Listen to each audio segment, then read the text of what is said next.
আসসালামু আলাইকুম প্রিয় শিক্ষার্থীরা। আজকে আমরা ইংরেজি গ্রামারের একটা গুরুত্বপূর্ণ টপিক হ্যাভ, হ্যাজ এবং হ্যাড এর ব্যবহার শিখব। চলো আমরা শুরু করি হ্যাভ, হ্যাজ, হ্যাড এর ব্যবহার।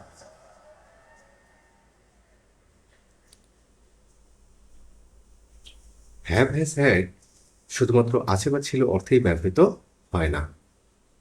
হ্যাভ, হ্যাজ এবং হ্যাড এর বিভিন্ন সময় বিভিন্ন সেন্টেন্সের ক্ষেত্রে বিভিন্ন রকম অর্থ প্রকাশ করে।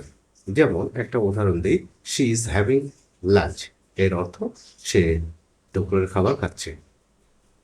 ঠিক একইভাবে আমরা যদি she is having a child এর অর্থ বের করতে চাই, তাহলে সে একটি শিশু খাচ্ছে। এটা ইংরেজি সেন্টেন্সের ক্ষেত্রে খুবই হাস্যকর হয়ে যাবে। She is having a child এর অর্থ সে গর্ভবতী। হ্যাভ, হ্যাজ, হ্যাড বিভিন্ন অর্থে ব্যবহৃত হয়। আমরা চলুন এক এক করে প্রত্যেকটা অর্থই জেনে নিই, তাহলে আর হ্যাভ, হ্যাজ, হ্যাড এর ব্যবহার সম্পর্কে কোনো রকম কনফিউশন থাকবে না। প্রথমে আসি অধিকার বা পজিশন অর্থে। যেমন কোনো কিছু আছে, রয়েছে, মালিক হওয়া অর্থে হ্যাভ, হ্যাজ, হ্যাড কিভাবে আমরা ইউজ করি। যেমন আমার একটি গাড়ি আছে, আই হ্যাভ আ কার। আমরা এটিকে আরো অন্যভাবে বলতে পারি, আই হ্যাভ গট আ কার, অথবা আই এম হ্যাভিং আ কার। তার একটি ল্যাপটপ আছে, শি হ্যাজ আ ল্যাপটপ, অথবা অন্যভাবে বলতে পারি she has got a laptop. তাদের একটি বাড়ি ছিল, দে হ্যাড এ হাউস। এখানে একটু লক্ষ্য করো, কোথাও হ্যাভ ইউজ হয়েছে, কোথাও হ্যাড ইউজ হয়েছে, আবার কোথাও হ্যাজ ইউজ হয়েছে।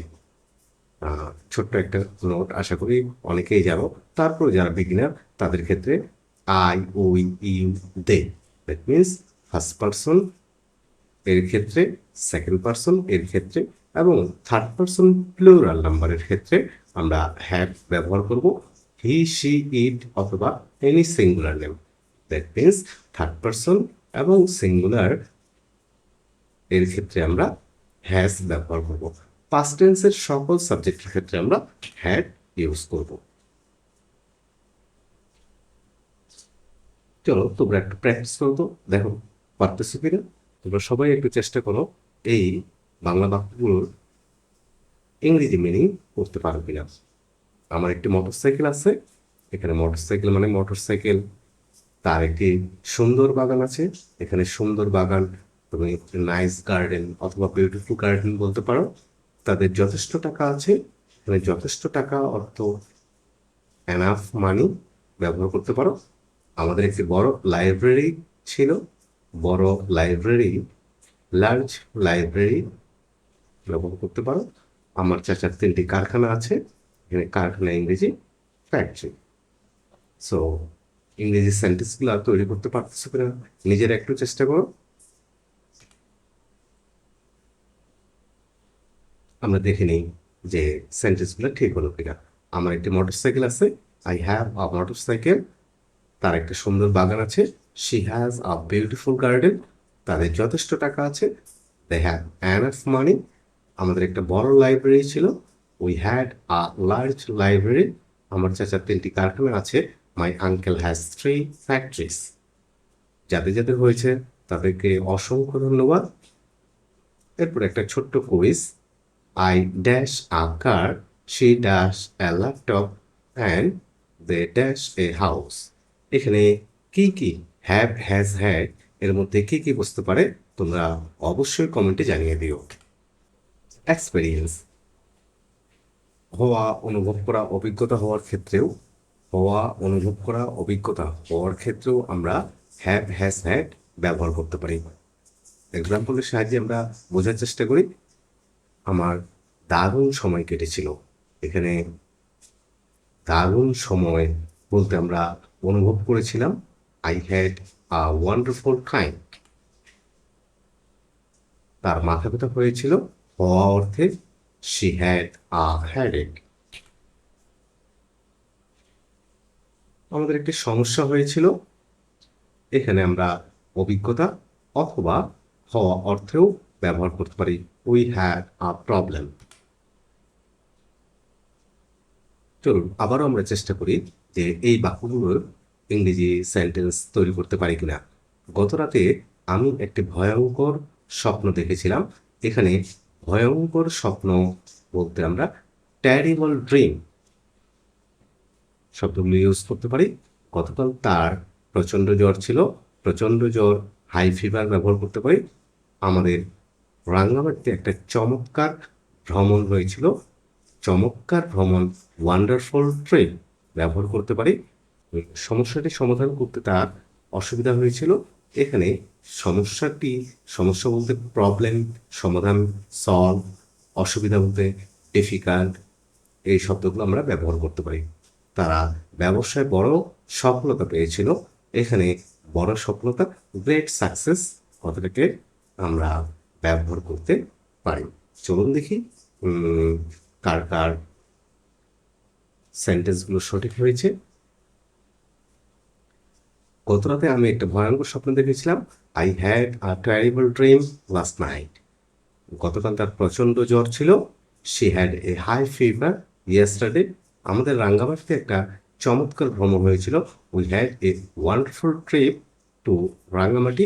সমস্যাটি সমাধান করতে তার অসুবিধা হয়েছিল। He had difficulty solving the problem. তারা ব্যবসায় বড় সফলতা পেয়েছিল। They had great success in business. আবার একটা কুইজ, এই কুইজের উত্তর অবশ্যই কমেন্টে জানিয়ে দিও। We dash a beautiful garden. এখানে আমরা হ্যাভ, হ্যাজ, হ্যাড এর মধ্যে কোনটা ব্যবহার করতে পারি বা কোনটা ব্যবহার করতে পারি। ইট এবং ড্রিঙ্ক এর ক্ষেত্রে আমরা হ্যাভ, হ্যাজ, হ্যাড এর ইউজ করতে পারি। আমি দুপুরের খাবার খেয়েছিলাম। I had lunch. কিছু চা খান, এই কথাটি আমরা প্রায়শই বলে থাকি। হ্যাভ সাম টি। সে 8টায় নাস্তা করে। She has breakfast at 8।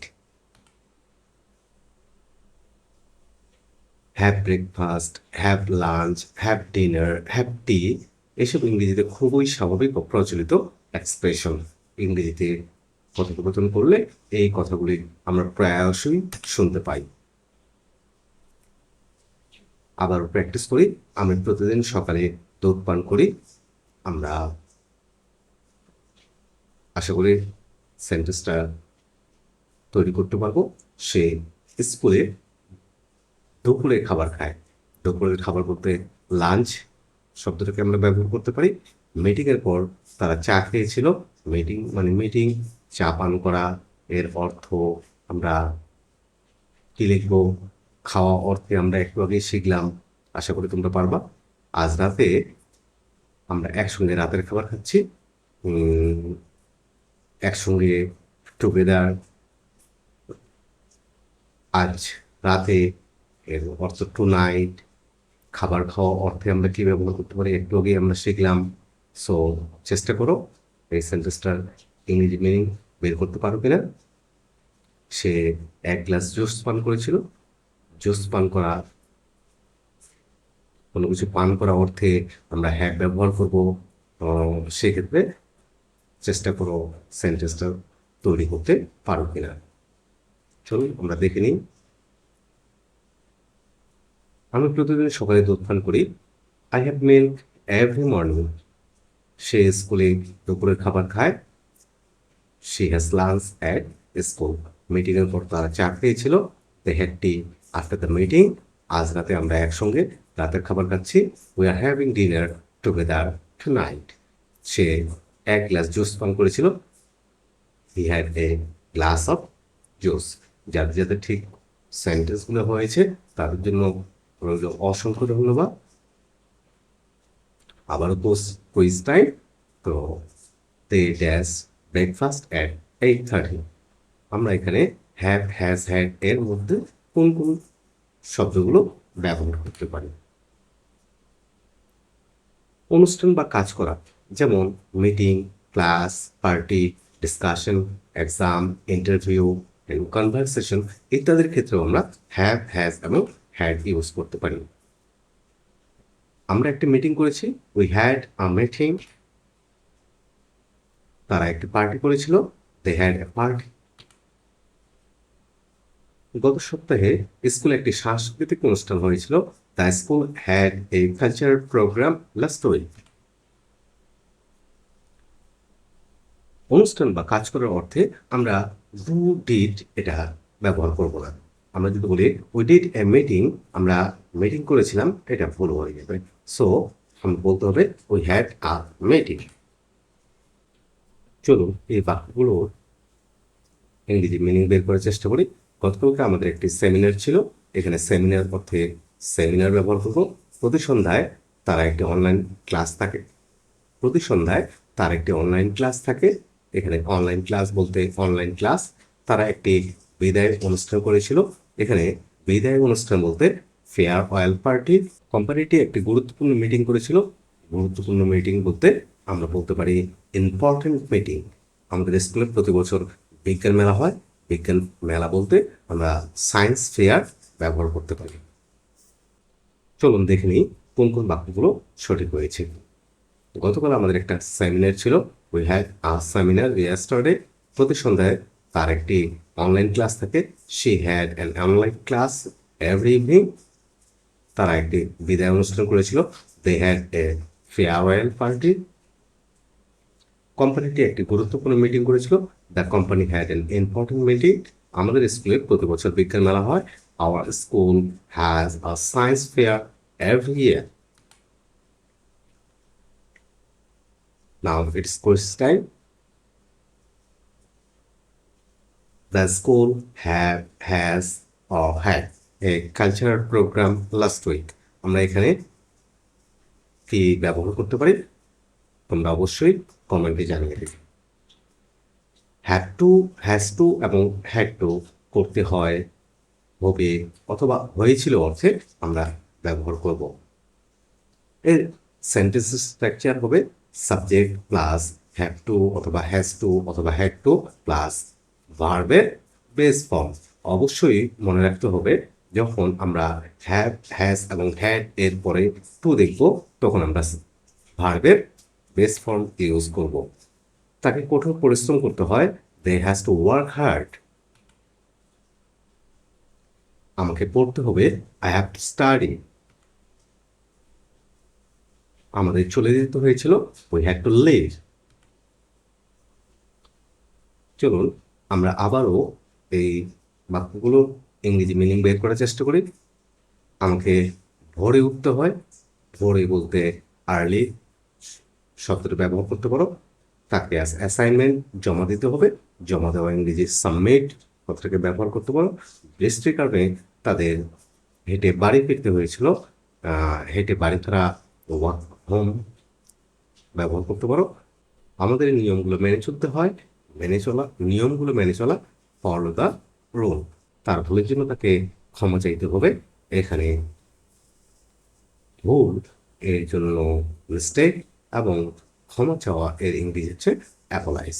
So চেষ্টা করো কে কে এই বাক্যগুলোর ইংরেজি মিনিং সঠিকভাবে বের করতে পারো। চলো আমরা দেখে নিই। আমাকে ভোরে উঠতে হয়, I have to wake up early. তাকে অ্যাসাইনমেন্ট জমা দিতে হবে, she has to submit the assignment today. বৃষ্টির কারণে তাদের বাড়ি হেঁটে ফিরতে হয়েছিল, they had to walk home because of the rain. আমাদের নিয়মগুলো মেনে চলতে হয়, we have to follow the rules. তার ভুলের জন্য তাকে ক্ষমা চাইতে হয়েছিল, he had to apologise for his mistake. Now it is quiz time. She have to, has to and had to leave. এখানে কোন শব্দটা বলবে তোমরা নিশ্চয়ই কমেন্টে আমাকে জানিয়ে দেবে। পজিটিভ হ্যাভ, কাউকে দিয়ে কিছু করানো অর্থে আমরা পজিটিভ হ্যাভ ইউজ করব। এর স্ট্রাকচারটা হবে সাবজেক্ট প্লাস হ্যাভ অথবা হ্যাজ বা হ্যাড, এরপরে অবজেক্ট প্লাস ভার্বের ফার্স্ট পার্টিসিপল ফর্ম অথবা ভার্বের থার্ড ফর্ম। আমি আমার গাড়ি মেরামত করাই অথবা করিয়েছি। এখানে গাড়ি মেরামত করার কাজটা আমি নিজে করিনি, অন্য কেউ করিয়েছে। সো এখানে আমরা পজিটিভ হ্যাভ ইউজ করব। I have my car repaired. সে চুল কাটিয়েছে, he has her hair cut. তারা বাড়িতে রং করিয়েছে, they had the house painted. চলুন আমরা নিচের বাক্যগুলো ইংরেজি করার চেষ্টা করি। আমি আমার ল্যাপটপ মেরামত করিয়েছি। এখানে মেরামত করা রিপেয়ার ব্যবহার করতে পারো। সে দর্জি দিয়ে তার পোশাক সেলাই করেছে।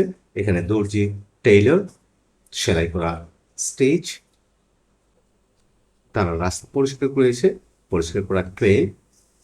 আমরা কাগজপত্র প্রিন্ট করিয়েছি, কাগজপত্র ডকুমেন্ট বলতে পারি। প্রিন্ট করা প্রিন্ট। সে তার ঘড়ি ঠিক করিয়েছে, ঘড়ি ইংরেজি ওয়াচ, অ্যান্ড ঠিক করা অর্থে আমরা ফিক্স বলতে পারি। সো চলুন দেখে নিই কার কার বাক্যগুলো সঠিক হয়েছে। আমি আমার ল্যাপটপ মেরামত করিয়েছি, I had my laptop repaired. সে দর্জি দিয়ে তার পোশাক সেলাই করেছে, she has her dress stitch by her tailor. তারা রাস্তা পরিষ্কার করেছে, they had the road cleaned. আমরা কাগজপত্র প্রিন্ট করিয়েছি, we had the documents printed. সে তার ঘড়ি ঠিক করিয়েছে, he had his watch fixed. আবারও quiz time. We have oblique has oblique had the house painted. ঠিক আগের মতোই এখানে কি হবে অবশ্যই অবশ্যই তোমরা কমেন্টে জানিয়ে দেবে। পারফেক্ট টেন্স এর ক্ষেত্রে আমরা হ্যাভ হ্যাজ হ্যাডকে অক্সিলারি ভার্ব হিসেবে ইউজ করি। এর স্ট্রাকচার হবে প্রেজেন্ট পারফেক্ট টেন্সের ক্ষেত্রে subject have oblique has plus ভার্বের past participle form plus object, এবং পাস্ট পারফেক্ট টেন্সের ক্ষেত্রে সাবজেক্ট প্লাস হ্যাড প্লাস ভার্বের থার্ড ফর্ম প্লাস অবজেক্ট। আমি কাজ শেষ করেছি। এখানে শেষ করেছি বর্তমানের সঙ্গে রিলেটেড, তাই এটা present perfect. I have finished my work. সে বাড়ি চলে গেছে, শি হ্যাজ গন হোম। আমি পৌঁছানোর আগেই তারা চলে গিয়েছিল। এখানে দুইটি কাজ হয়েছে, একটা হচ্ছে আমি বাড়ি পৌঁছেছি, আরেকটা হচ্ছে যে তারা চলে গিয়েছিল। এখানে দুটা কাজই অতীতে হয়েছে। অতীতের দুটা কাজের মধ্যে যেই কাজটা আগে হয়েছে সেই কাজটাকে আমরা পাস্ট পারফেক্ট টেন্সে স্ট্রাকচারের নিয়মে সেন্টেন্সটা তৈরি করব, এবং যে কাজটা পরে হয়েছে সেই কাজটার ক্ষেত্রে আমরা পাস্ট ইনডিফিনিট টেন্স ইউজ করব। সো এখানে কোন কাজটা আগে হয়ে গেছে, যে তারা চলে গিয়েছিল। সো সেন্টেন্সটা হবে they had left before I arrived. চলুন আমরা আবারও কিছু বাংলা বাক্যের ইংরেজি করার চেষ্টা করি। আমি আমার প্রকল্প শেষ করেছি। এখানে প্রকল্প প্রজেক্ট, শেষ করা ফিনিশ। সে একটি উপন্যাস লিখেছে, এখানে উপন্যাস নভেল ব্যবহার করতে পারি। তারা নেপাল ভ্রমণ করেছে, ভ্রমণ করা ভিজিট বলতে পারি। দুপুরের আগে আমরা পরীক্ষা শেষ করেছি, শেষ করা ফিনিশ। পরীক্ষা এক্সাম ব্যবহার করতে পারো। সে তার ফোন ভেঙে ফেলেছে, ভেঙে ফেলা ব্রেক ব্যবহার করতে পারো। তো চলো দেখে নিই কার কার সেন্টেন্সগুলি ঠিক হয়েছে। আমি আমার প্রকল্প শেষ করেছি, I have completed my project. সে একটি উপন্যাস লিখেছে, she has written a novel. তারা নেপাল ভ্রমণ করেছে, দে হ্যাভ ভিজিটেড নেপাল। দুপুরের আগেই আমরা পরীক্ষা শেষ করেছিলাম, we had finished the exam before নুন। সে তার ফোন ভেঙে ফেলেছে, he has broken his phone. Have got two করতেই হবে বা অবশ্যই করতে হবে অর্থে ব্যবহৃত হয়। আমাকে অবশ্যই পড়তে হবে, I have got to study. তাকে অবশ্যই কঠোর পরিশ্রম করতে হবে, she has got two work hard. Have to এবং হ্যাভ গট টু দুটোর অর্থ প্রায় একই, তবে হ্যাভ গট টু একটু বেশি জোর দিয়ে বাধ্যবাধকতা প্রকাশ করে।